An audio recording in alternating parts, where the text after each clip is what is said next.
कर्मायत तस्य जीवस्य मनोबंध विमुक्तिकृत, अर्थात मनुष्य जैसे कर्म करता है उसी के अनुरूप उसे पुनर्जन्म रूपी फल प्राप्त होता है। शुभ कर्मों से सुख की प्राप्ति होती है तथा दुष्कर्मों से दुख की प्राप्ति सुनिश्चित है। ना भुक्तम क्षीयते कर्म कल्पकोटि शतैरपि, कर्मों का फल भोगना ही पड़ता है। निष्कर्ष रूप से मनुष्य अपना भाग्य विधाता स्वयं है। जय श्री कृष्ण। वैदिक सनातन में आपका स्वागत है। श्री कल्कि पुराण का श्रवण करेंगे। कल्कि ही परमात्मा हरि।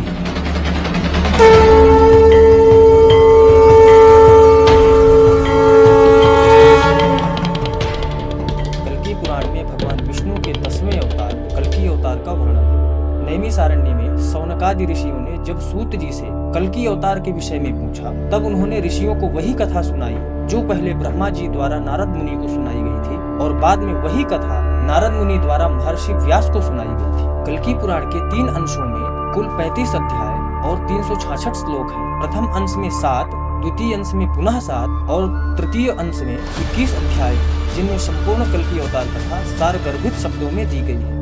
भगवान कल्कि के महान कार्यों को कथा रूप में निबद्ध किया गया है। इसके अंतर्गत इस पुराण के विषय में बतलाते हुए और इसकी विशिष्टताओं पर प्रकाश डालते हुए यह स्पष्ट किया गया है कि पुराणों में पंच लक्षण जैसे सर्ग, प्रतिसर्ग, वंश, मनवंतर और वंशानुचरित किस प्रकार कल्कि पुराण पर पूर्णतः घटित होते हैं। तत्कालीन राजनैतिक, सामाजिक, आर्थिक, धार्मिक, भौगोलिक इत्यादि सभी दृष्टियों से इसके गौरव एवं महत्व को बताया गया है। और कल्कि पुराण में 3 अंशों में 35 अध्यायों का सार अत्यंत संक्षेप में दिया गया है। जैसा कि हमने पहले कहा है कि कल्कि पुराण में भगवान विष्णु के 10वें अवतार कल्कि अवतार का वर्णन है। कल्कि परमात्मा हरि पाया इतिहास पुराणं च पंचमो वेद उच्यते। भारतीय साहित्य में पुराणों का विशेष महत्व है। भगवत पुराण में इन्हें पंचम वेद माना गया है। आज भी हिंदू धर्म के मूलाधार पुराण ही हैं। जो मनुष्य इतने विद्वान नहीं थे कि वे वेदों के गूढ़ तत्व को ग्रहण कर पाते, उन्हें भी अपने कर्तव्यों का तथा परम तत्व का ज्ञान बोध करवाने के लिए महर्षि व्यास ने पुराणों की रचना की।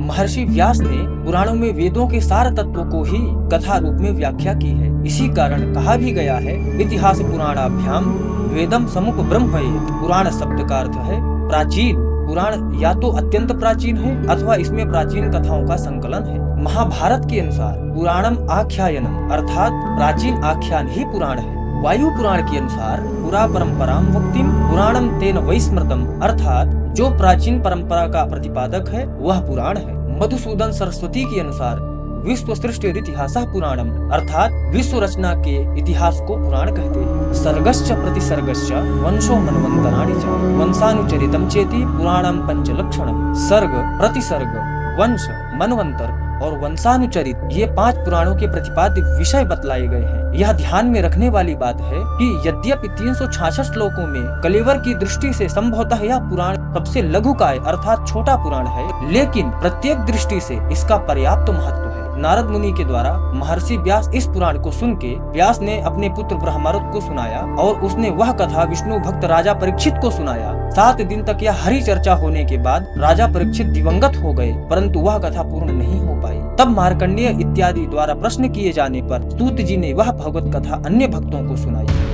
यह कथा सुनाते समय यद्यपि भूतकालवाची क्रियापदों का प्रयोग किया है, पर यह भविष्य में होने वाली घटनाओं का ही उल्लेख करती है। इसी कारण प्रत्येक अध्याय के अंत में स्पष्टतः लिखा गया है, इति कल्कि पुराणेनु भागवते भविष्ये नाम अध्यायः। अर्थात इस प्रकार कल्कि पुराण में भगवत संबंधी भविष्य में होने वाला ऐसा नामक ये अध्याय। तथा सूत जी बोले, प्रणुध्वमिदमाख्यातम भविष्यम परमाद्भुतम। भविष्य में होने वाले इस अत्यंत अद्भुत आख्यान को आप सुनिए। श्री कृष्ण के अपने वैकुंठ धाम चले जाने पर कलयुग का आविर्भाव हुआ। कलयुग के कारण सभी धर्म भ्रंशक, पापी, पाखंडी और व्यसनी हो गए। अत्याचार, दुराचार, भ्रष्टाचार, कलह, अकर्मण्यता, अधर्म इत्यादि का साम्राज्य सर्वत्र व्याप्त हो जाने पर देवता दुखी होकर ब्रह्मलोक गए। ब्रह्मा जी से कलि के दोषों से उत्पन्न बुराइयों का वर्णन किया। यह सुनकर ब्रह्मा जी देवताओं के साथ विष्णु के पास गए और देवताओं की दुविधा को उनके समक्ष कहा। तब विष्णु जी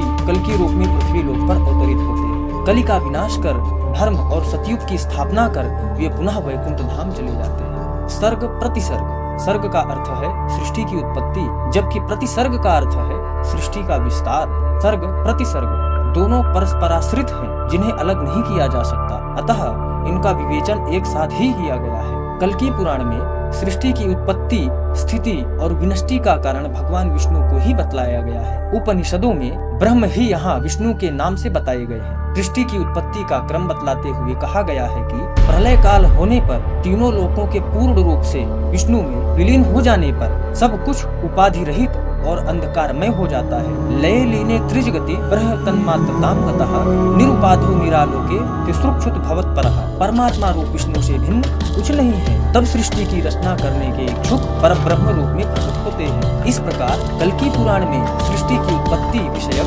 विवेचन विस्तार से प्रकृति को माया भी कहा गया है। इस त्रिगुणात्मक माया के द्वारा ही प्राणी नाना उपाधियों से युक्त कर दिए जाते हैं, परंतु ये सब विष्णु रूप परमात्मा के ही अंश है, क्योंकि प्रलय के समय ये सब उन्हीं में विलीन हो जाते थे और पुनः उन्हीं से उत्पन्न होते हैं। ज्ञानाप्राप्त्या द्वैत लभ्या, ज्ञान से अप्राप्य तथा अद्वैत से प्राप्य है, अर्थात यह साधारण ज्ञान से प्राप्त नहीं की जा सकती, केवल अद्वैत के द्वारा ही उसे जाना जा सकता है। समझ में नहीं आया? चलिए और अच्छे से समझते हैं। इसका तात्पर्य यह है कि जब मनुष्य अद्वैत अर्थात सब एक ही तत्व का दर्शन करने लगता है, तभी वह माया के इस वास्तविक रूप को जान पाता है। तभी उसे ज्ञात होता है कि सब कुछ मिथ्या है। उपनिषदों में ब्रह्म सत्यम जगन मिथ्या, विष्णु रूप ब्रह्म ही सत्य है, स्वप्नोपमास्तु तन्निष्ठा विविधाश्चेन्द्रजालवत्, अर्थात संसार रूपी माया मिथ्या है, स्वप्न और इंद्रजाल के समान भ्रम मात्र है, ऐसा कहकर स्पष्ट किया गया है। सब कुछ उस परमात्मा के द्वारा अधिष्ठित है। इंद्रियां भी उसी की आज्ञा से कार्य करती है। रूप गंध रस स्पर्श शब्दाद्या भूत पंचका